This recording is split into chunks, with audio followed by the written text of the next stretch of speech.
Our communion bread has 4 ingredients: wheat flour, sugar, milk, and butter. Each ingredient is significant. They all have a meaning. Wheat flour is, Jesus is called the bread of life. We sweeten with sugar because the manna was described as tasting like honey. Sugar gives the bread a sweet flavor, reminding us to taste and see that the Lord is good. Milk is often described as part of what God gives us as we enter the promised land, a land flowing with milk and honey. Unsalted butter adds richness to the dough, but it is also needs to be unsalted because we cannot have leaven in the dough, and salt is a leaven. So the first thing we do is we mix the dough and we let it rest for 24 hours. After mixing the dough, it's quite sticky. It takes about 24 hours for the flour to absorb the butter and milk to form a dough that can be worked into a baker's desire. The Bible talks about a Savior that would be coming to us one day. We see the prophecies as early as Genesis. He's spoken of in Psalms, prophesied in Isaiah and Jeremiah, and then God waited for 400 years in silence before Jesus was finally born. We can also wait confidently for the Lord during our times of waiting too. And this is what we're to do during those waiting times. Psalm 105, 4 and 5 says, "Search for the Lord and for his strength. Continually seek him. Remember the wonders he's performed, his miracles, and the rulings he has given." Romans 2:2 says, "Don't copy the behavior and customs of this world, but let God transform you into a new person by changing the way you think. Then you will learn to know God's will for you, which is good and pleasing and perfect." So after it's been resting for about 24 hours, we're going to shape it, roll it, and then cut out the pieces. So this is 1 cup of unsalted butter. It's better if the butter is softened for a while. I'm going to go ahead and cream that because this didn't have a chance to get soft. It's soft a little bit, it's just not as soft as I'd like to see it.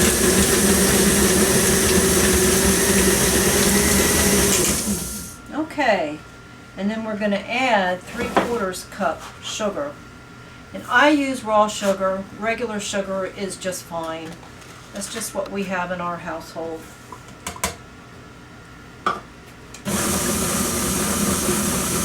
So I'm going to cream that together until I'm sure that sugar is all absorbed into the butter.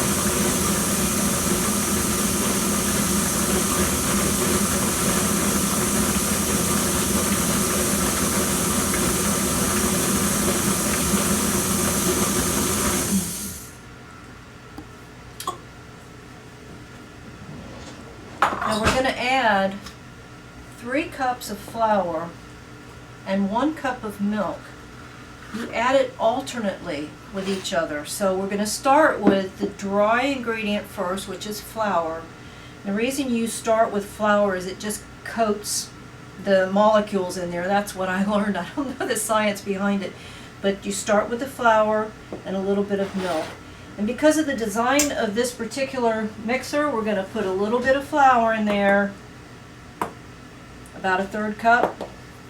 And we're going to cover it up because it has a tendency to spew flour.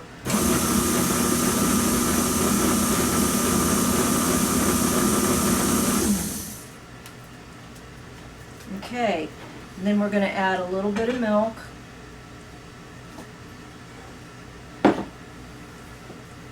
And that's whole milk.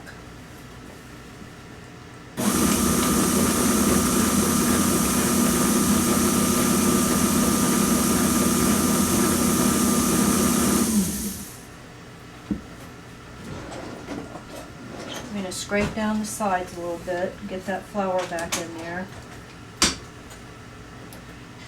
Add about 1/3 cup of flour. No, we're going to put more in this time. That's the rest of the first cup.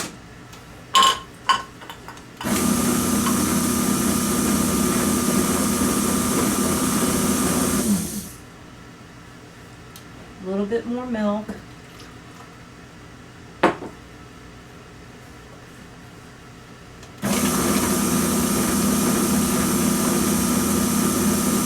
Okay. We can go ahead and, I don't know if you can see that dough, it looks really nice already. It'll remind you of cookie dough at first, but now we're going to add quite a bit more flour. So a total of 3 cups.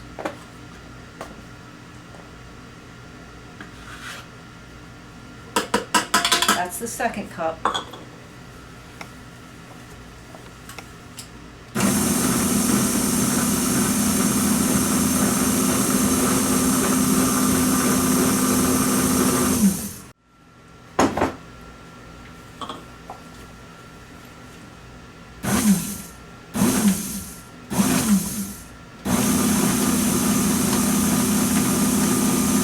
So ideally you want to start with the dry ingredient as well as end with the dry ingredient.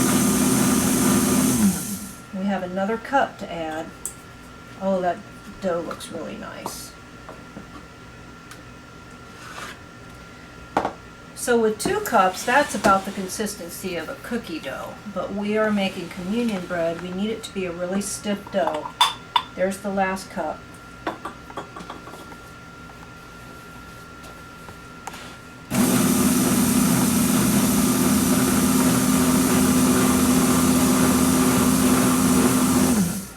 You really don't need to beat it, just enough to incorporate that flour in real good.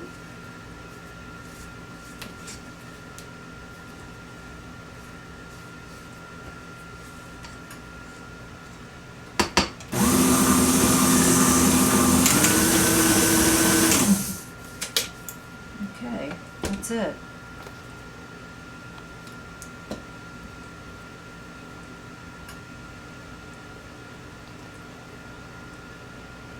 And then what kind of container are you going to put that in? I like to put this in a glass container, but it really doesn't matter. You can put it in a Ziploc. It needs to go in the refrigerator for 24 hours before you bake it.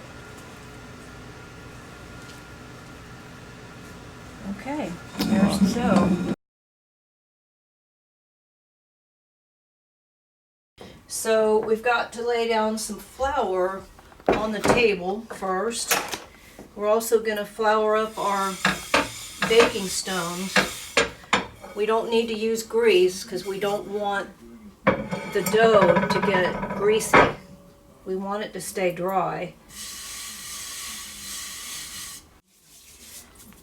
So we have both stones to bake on, and we also have metal pans to bake on. The stones are going to take longer to bake because it takes a while for the stone to heat up. The metal pans take less time, they just heat up more quickly. So we're going to take this dough that's been in the refrigerator for about 24 hours. I'm going to just cut a section here.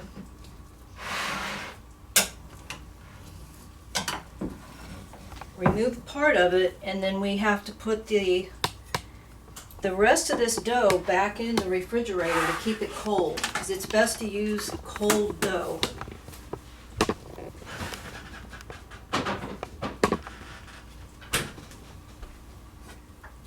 And so I start out by making it into a square and just start pressing it out.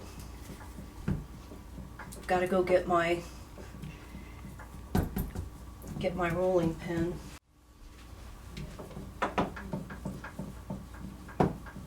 And at this point, it's okay that it's got flour on it. It will absorb some of the extra flour.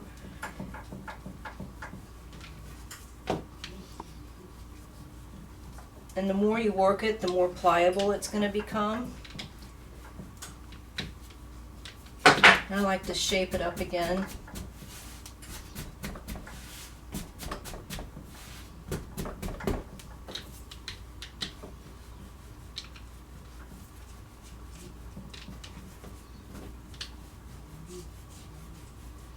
This is a very smooth dough at this point.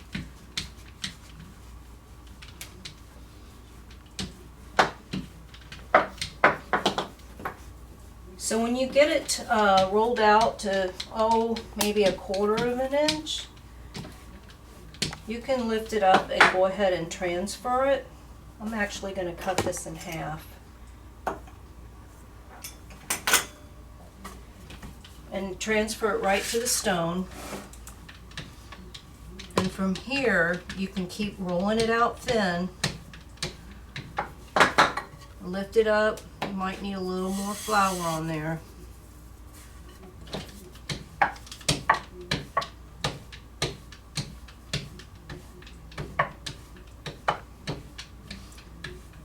So that little bit of dough keeps spreading. And at this point, you just gotta keep your pressure pretty even. Check how thin it is. Probably roll it out to about 1/8 of an inch. And I learned to use a pizza cutter just because it's so much easier to cut into shapes. So I cut the rough edges off first.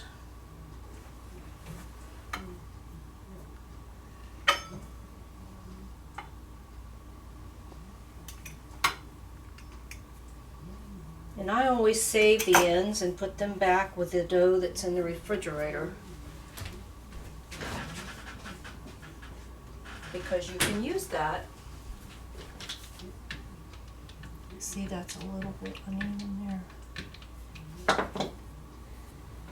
Okay, let me cut that. So I try to keep it somewhere around 1 inch square and just score it.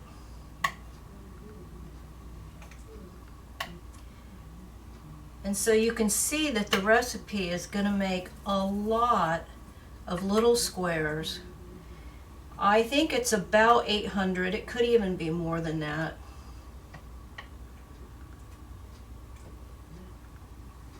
Okay, and at this point, you saw that that dough was starting to stick to my wheel. I just roll it back in here in the flour. And now I make cross cuts and dip it in the flour again.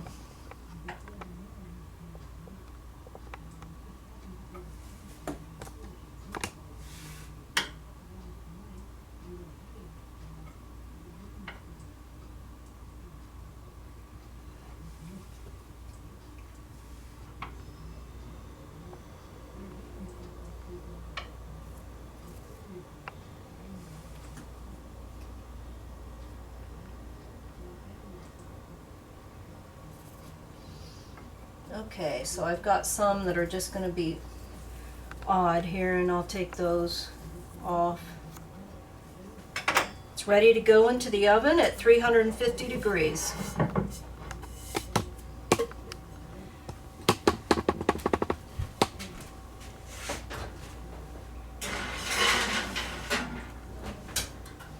So while that's baking, I'll start on the next one.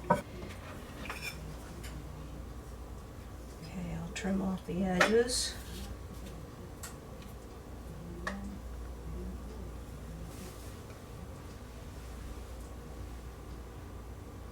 It's probably, this step here is just because I like everything to be even. You probably don't even have to do this. You could wait till the very end to trim it off.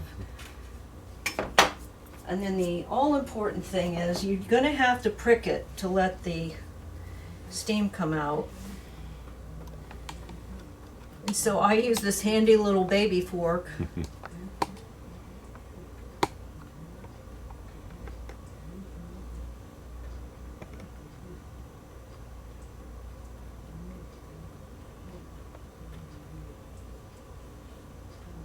Dip it into the flour every row, because it will have a tendency to want to pick up a little bit of the dough and then stick.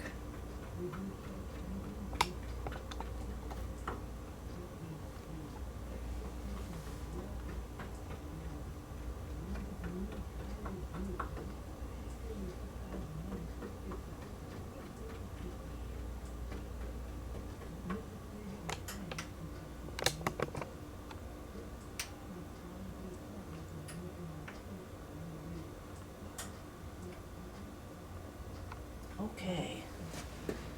There's that way. Now we're going to come back and now we'll make squares.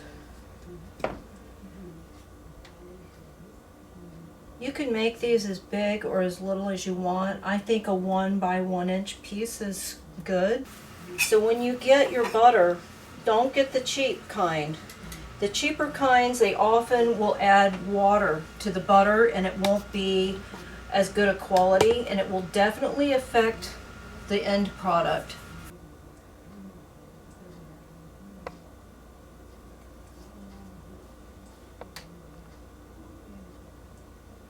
Okay, that one's ready. I'm gonna get the cooling rack out. You can tell it's getting ready.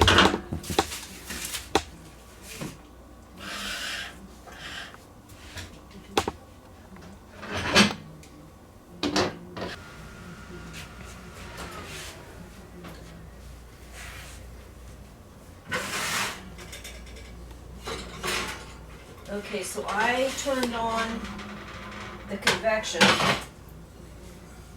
So convection at 350 is the same as 375 in a regular oven.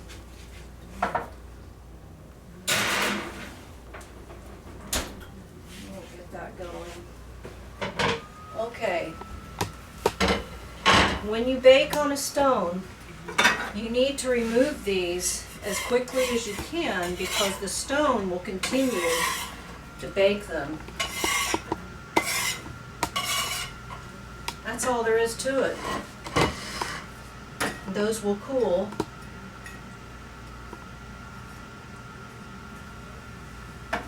You see, they're very lightly done on the end, on the edges.